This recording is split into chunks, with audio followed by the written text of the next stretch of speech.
O Diyos amang makapangyarihan, taglay-boy lahat ng bagay. Papuri ko'y ibinibigay sa magdamag mong patnubay. Nagkaroon ako ng pagkakataong mamulat ang paningin ko, masilayan ang gawa mo. Maghari ka nawa, Ama ko, sa maghapong ito, sa kalooban at kagustuhan mo, ang manguna sa damdamin at isip ko. Huwag sana ako bilang tao na may pagnanasa na maramot sa mundo, kundi ikaw, Ama ko, ang manguna sa pangalan ni Kristo. Amen. Bago po ang lahat, ang inyo pong abang kapatid ay muling nagbibigay galang at bumabati ng magandang tanghali po sa umagang ito. Mga kapatid, at ako'y nagbibigay pugay at bumabati sa ating Diyos na Ama na sa tuwin ay ating sinusundan at sa ating mahal na Apo Kontsing na kinalugdan ng banal na Espiritu. Buhay po ba ang Diyos? Mga kapatid, katotohanan na ang Diyos ay buhay. Higit sa lahat sa kanyang mga anak na sa kanya'y nananalig at sumasampalataya. Amen po ba? Mga kapatid, sa tanghali pong ito, bagamat ako po'y walang hawak na listahan ng magsisipagbahagi, at wala rin pong tema ang ating bahaginan. Sapagkat ika nga po, binibigyan po natin ng pagkakataon ang bawat kapatid na nais magsipagbahagi o tatawagin sa harapang ito, kung kaya ang inyong abang kapatid ay walang maipagkakaloob na tema sa inyo. Sapagkat ika nga po, araw daw po ng kalayaan ngayon. Kaya ang bawat isa na ating mga kapatid na anak ng Diyos ay may karapatang magbahagi kung ano po ang tinanggap sa ating Amang Diyos na dakila, biyaya, o ano paman. Sa ating mga kapatid na magsisipagbahagi. Bagamat ika nga po, karamihan sa naririto, tama po, kilala ko sa mukha, pero sa pangalan ay hindi.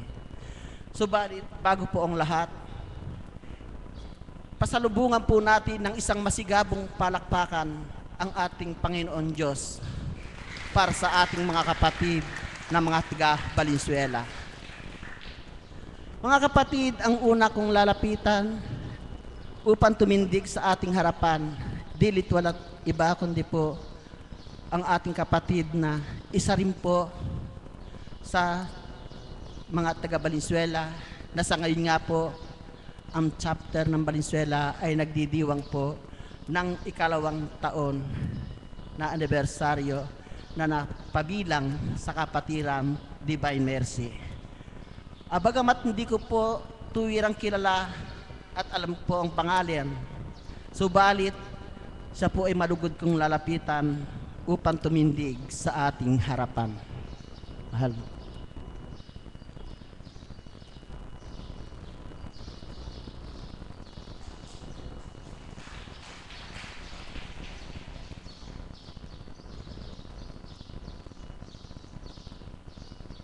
Isang magandang umaga po sa araw na ito sa ating lahat.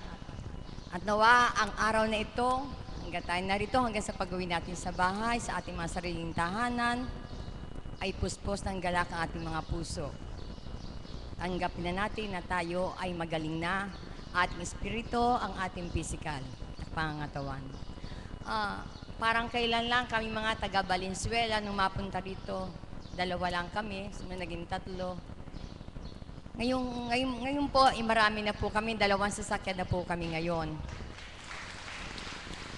Taos puso po ako nagpapasalamat sa mahal na Ama, sa biyaya ng paggabay sa amin, kung papaano namin gagabayan patungo dito ang aking mga kapatid sa Valenzuela. Totoo pong napakahirap maggabay ng tao, lalo't kung minsan nga may katigasan ng ulo.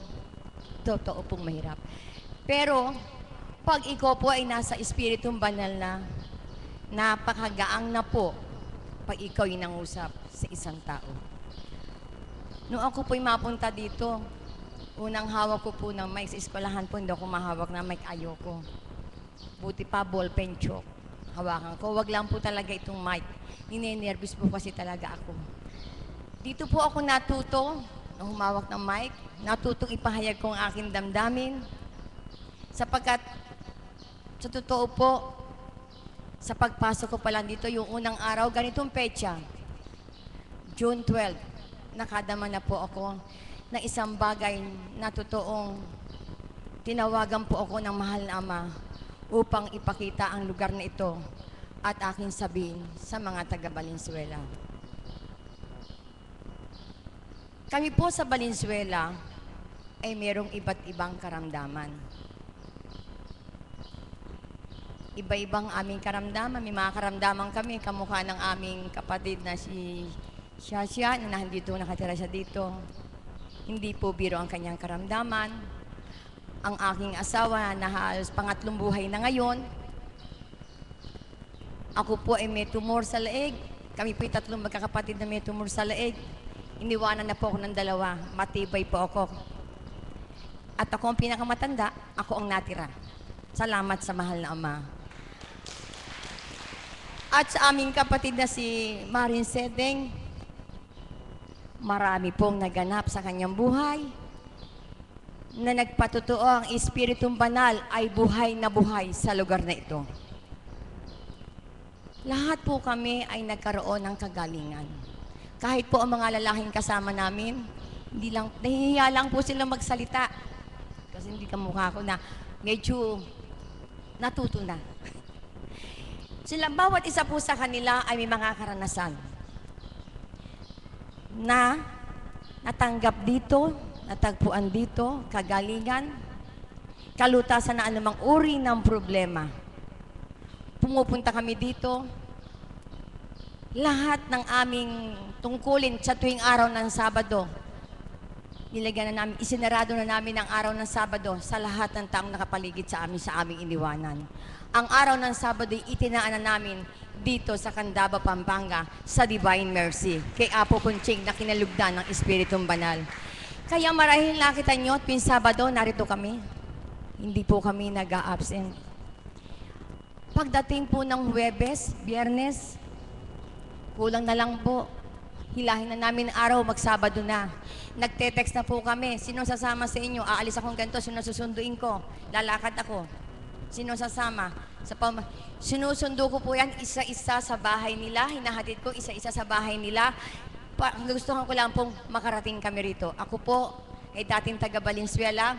Ngayon po sa Quezon City ako, pumupunta ako ng Valenzuela, sinusundo ko po mga kapatid kong yan para ang naranasan ko, maranasan din po nila. Kaya kami ay hindi umuunti. Kami po, ang hangad ko po, ay dumami pa ang aming samahan o kapatiran ng Divine Mercy sa Valenzuela Chapter. Ang chaplet po na kinukuha ko o hinihingi ko dito at saka yung larawan ng Divine Mercy, narating ko na po ang Tagaytay City. Narating ko na rin po ang parte ng Batangas upang ikalat, ipahayag ang Divine Mercy, ang buhay na Diyos, ang Espiritong Banal sa katauhan ni Apo Kunching. Kaya, ako po bilang isang miyembro, ayoko sabihin na ako po ang nangano sa kanila. Basta kapantay-pantay po kami. Bilang miyembro ng Kapatiran Divine Mercy sa Valenzuela Chapter, lubos-lubusan po ako nagpapasalamat sa mahal na Ama. Sapagkat dati, pag may problema po ako, totoo pong nakatanaw lang ako sa malayo. Parang nakatanaw na wala namang tinatanaw. Diba? Nakatingin lang po akong ganyan. Iniisip ko problema ko. Minsan po hindi ako makatulog.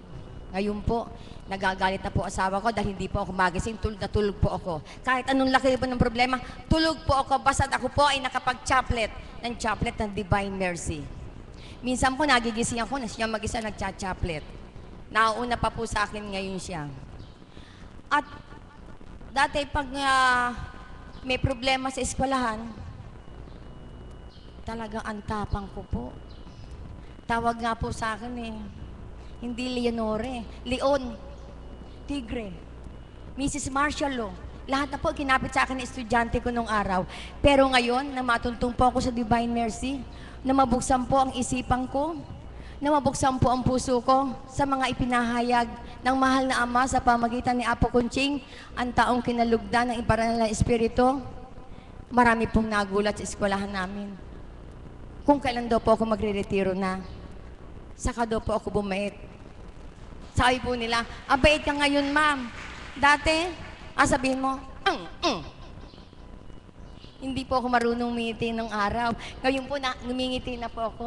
Alam po ng asawa ko, tsaka mga kasamahan ko sa Divine Mercy ng Valenzuela Chapter, natawag nga po ako na po ko, Lola Ungit. Yung pong batang sumasayaw dito na maliit, dati ayaw po tumabi sa akin, pero ngayon tumatabi kasi ang sungit ko daw po. Puro sa lolo lang niya. Pero dahil sa mga mensahe ng banal na Espiritu sa pamamagitan ni Apo Kunching, ang kinalugdan ng banal na Espiritu, ang lahat-lahat sa buhay ko ay nagbago. Ngayon po, kung pinananabikan ko na, ang tuwing araw ng Sabado kaming taga Valenzuela, ako po bilang teacher, nasasabik na po akong magretiro. Ilang buwan na lang po, nakikiusap po sa eskwelahan, huwag ko muna iwanan kasi ang hawak ko po ay record. Wala pong tumanggap ng trabaho ko, walang gustong kumuha. Nakikiusap po sa akin ng principal, huwag muna, tapusin lang itong school year neto. Kaya po humihingi po ako ng gabay sa mahal na Ama, na naway patnubayan niya ako sa aking mga gawain at sa lahat ng mga taong nakapaligid sa akin. Lalo tigit sa mga taong may mga karamdaman, naway pagkaloob po sa kanila ang kanilang mga kagalingan. Mahal na Ama, maraming salamat sa iyo. At ang Valenzuela Chapter ay binuklod mo. Kami nagkakaisa para sa Espiritong Banal sa Diyos na buhay sa pamamagitan ni Apo Kunching na iyong kinalugdan. Kami nakakarinig ng mga mensaheng banal mula sa iyo. Salamat din po sa mga alagad. Dahil noon ang punta po namin dito, wala po akong nakita kahit isang alagad, ang Divine Mercy, na hindi ngumiti. Lahat po sila ngumiti. Kaya po nung umuwi kami sa Valenzuela, napag-usapan po namin ang mga alagad ng Divine Mercy. Lahat sila nakangiti. Pati ang mga kaps na hindi namin kilala, nakangiti, nakabati. Kaya sa grupo po, sasamahan po ng kapatiran ng Valenzuela City Chapter and Divine Mercy, kapatiran ng Divine Mercy sa Valenzuela. Maraming salamat po sa pagtanggap niyo sa aming mga taga-Valenzuela, mga alagad. Maraming salamat po sa inyo at sa paggabay niyo po sa amin. At sa mga kaps, sa mga awit, nakakaingit ang boses niyo. Sana ganyan din ang boses namin. Maraming salamat sa inyo dahil talagang nabubuhay ang aming puso, ang aming dugo, pag narinig naming umaawit kayo, kamukha ni kapatid na Mirna, ginagaya siya ng aking apo pagdating sa bahay. Batang maliit dito, ginagaya siya, hawak-hawak ang suklay. Ginagaya ko unong arte, kapatid na Mirna dito. Maraming salamat po sa inyo. Mga kapatid, maniwala, magtiwala, at manalig kayo na ang Espiritong Banal ay totoong buhay na buhay sa lugar na ito sa pamamagitan ng ating si Apo Kunching na kinalugdan ng banal na Espiritu. Pero pa nga pala isa po, si kapatid na Beth, nag-share po siya noon na yung sinabi niya kumbaga isang susi. Nung sabihin niya rito yung Jesus, King of Mercy, I trust in you. Password, yan. Sinabi niya, nakinig kami, nagtinginan kami mga taga-Valenzuela. Pagdating po namin sa Baliwag, talaga po siguro kami sinusubukan. Binangga po ng isang tricycle driver yung pita ng aming jeep. Galit na galit po yung driver. Hindi po kami taga rito, taga-Valenzuela po kami Ginamit po namin yung password na yon, Jesus, King of Mercy, I trust in you. Tahimik po kami yumuko. Alam niyo po ba, yung driver ng tricycle, ang sagot sa asawa ko, nagigil siya, galit siya talaga. Sige pare, pasensya na.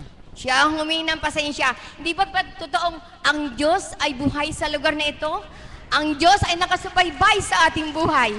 Hindi lamang sa lugar na ito, kung saan man tayo uuwi. Manalig kayo at magtiwala. At pakinggan ninyo ang mga mensahe. Lagi niyong dalhin sa bahay. At ang mga nagsasalita dito, nagsishare dito, lalo si kapatid na Beth, may mga salita siya na mapupulot kayo. Si Mother of the House, may mga salita siyang mapupulot kayo.